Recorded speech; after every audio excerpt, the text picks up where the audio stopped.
Welcome back to OC Street Files. Today, we're not talking about a cartel out in Mexico or some street crew on the block. We're talking about cops. Yeah, cops who turned the streets of Baltimore into their own personal empire. This was the Gun Trace Task Force, better known as GTTF, a special unit trained, armed, and sworn to protect the city from illegal guns. But instead of protecting Baltimore, they became one of the most dangerous crews the city had ever seen. This ain't no movie script. This ain't The Wire. This was real life. And the craziest part, they did it all while wearing a badge. Baltimore had a reputation. Drugs, guns, corner boys, and bodies stacking higher than the skyscrapers downtown. City leaders said they needed a special squad to fight back. So in 2007, the GTTF was born. On paper, they were the best of the best, hand-picked officers, street smart, aggressive, and built to clean up the city. But behind closed doors, some of them were hustlers in uniform. Wayne Jenkins was the ringleader. Charismatic, smooth-talking, the kind of guy who could sell you a dream and rob you in the same breath. Jenkins ran the squad like it was his own gang. He told his crew, "This ain't just about locking people up. This is about getting paid." And so it began. Late-night traffic stops that turned into robberies. Search warrants that turned into smash and grabs. If you were dirty, they'd take your money and drugs. If you were clean, they'd plant something on you. It didn't matter. In Baltimore, when GTTF rolled up, everybody was a target. These weren't petty hustles. They were pulling licks like street robbers, except they had police radios and city-issued badges. One time, they stole $500,000 in cash from a safe. Another time, they robbed a bail bondsman of hundreds of thousands. They'd even split Rolex watches like kids trading candy. Jenkins and his squad had a system. They'd find out where the money was moving, stash houses, couriers, dope boys riding dirty. Then they'd swoop in, flip the lights, flash the badge, and take everything that wasn't nailed down. And what do you do with stolen dope? You put it right back on the streets. Yup, police officers became suppliers. Some of the same bricks they seized on Monday ended up in new hands by Friday. It was a cycle of corruption feeding itself. They weren't scared of internal affairs. They weren't scared of the feds. Why? Because for years, nobody was checking them. Judges believed their word. Prosecutors built cases on their lies. And the community already knew fighting the cops was a losing battle. When you're pulling in street money, the lifestyle follows. Fancy cars, expensive trips, nights out with bottles flowing. Some of the crew started acting untouchable. They bragged in private about their robberies, laughed about framing people, even joked that they were better at the game than the hustlers they locked up. But the thing about moving grimy is that paranoia creeps in. You start watching your back, wondering who's talking, wondering if the guy sitting next to you in the squad car is loyal, or if he's wired up for the feds. Every gang has its weak link, and the GTTF was no different. In 2015, after Freddie Gray's death and the protests that shook the city, eyes turned harder on Baltimore PD. Whispers about dirty cops weren't whispers anymore. The feds launched investigations, wiretaps, surveillance, hidden cameras. The same tools the GTTF used on the streets were now pointed directly at them. By 2017, the game was over. Indictments dropped like a hammer. The headlines were brutal. Elite gun unit accused of robbery and extortion. Jenkins and 6 of his squad were hauled into federal court. The evidence was overwhelming. Cash stashed in walls, testimony from their own victims, even their fellow officers turned witness. Wayne Jenkins got hit the hardest, 25 years in federal prison. Others got anywhere from 7 to 18. And just like that, the so-called elite gun trace task force was finished. But their crimes left scars that still bleed today.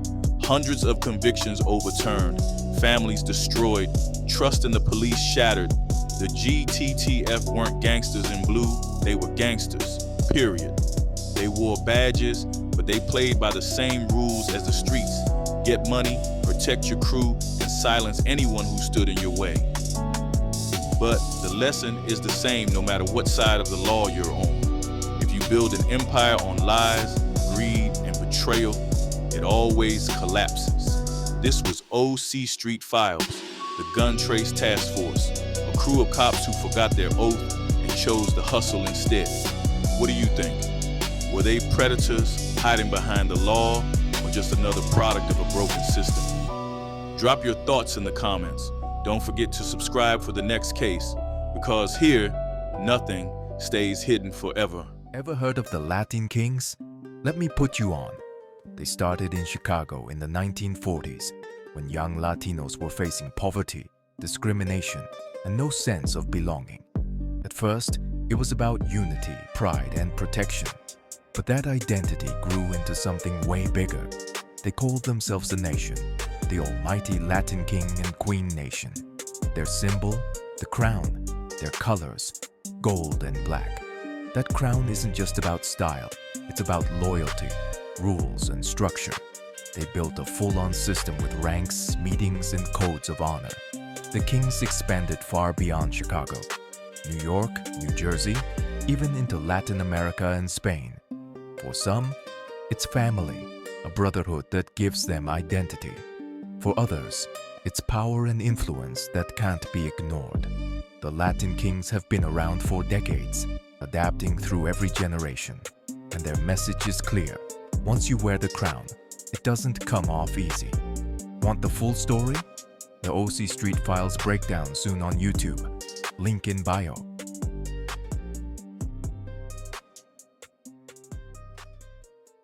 They weren't like the Italian mafia. No structure, no hierarchy. Just a loose brotherhood of thieves, killers, and hustlers across the South. They called themselves the Dixie Mafia. They ran stolen cars, drugs, moonshine, and weren't shy about murder. Corrupt sheriffs and judges kept them untouchable for years. Their calling card was simple: violence first, questions never. From Mississippi to Georgia, bodies piled up in ditches and back roads. The FBI finally caught on in the 1980s, calling them one of the most dangerous but least known criminal networks in America. The Dixie Mafia had no rules, just blood. Full episode coming soon. Follow for more. Leave a comment. We want to know what you'd like to hear more about. This is the OC Street Files. Chicago has birthed some of the most notorious street organizations in America, and one of the most feared is the Maniac Latin Disciples, or MLDs. The story starts in the late 1960s. Fernando King Fernie Zayas, a Puerto Rican teenager in Humboldt Park, founded the Latin Disciples. What began as a group for protection in a tough neighborhood evolved into something much bigger. By the 1980s, after alliances and wars, they became the Maniac Latin Disciples, one of the largest Latino gangs in Chicago. At their peak, the MLDs were part of the Folk Nation Alliance, standing alongside the Gangster Disciples and others. Their symbols, a heart with devil horns, a pitchfork, and the number 3, became feared signs on Chicago's walls. Money flowed in through the drug trade. The MLDS controlled corners, housing projects, and entire blocks. They made millions. But here's the flip side. Like many crews, the money came fast and left faster. No financial planning, no legit investments. Imagine if the same discipline used to run corners had been used to own property or build businesses. That's generational wealth instead of federal indictments. The 1990s brought bloody wars. The MLDs clashed with the Latin Kings, insane Spanish Cobras, and even former allies. Drive-bys, ambushes, and public shootings left bodies across Humboldt Park and Logan Square. The violence brought heat, and the feds turned their focus on the disciples. By the 2000s, major indictments took down leaders, including King Fernie himself.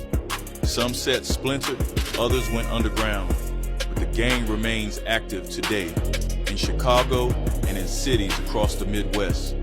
The legacy of the maniac Latin disciples is one of loyalty, violence, and survival, but it's also a reminder, when the hustle ends, what's left?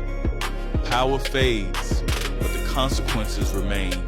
Follow OC Street Files for more deep dives into the gangs, cartels, and underworld crews shaping history. For more full episodes, subscribe to the YouTube, link in bio.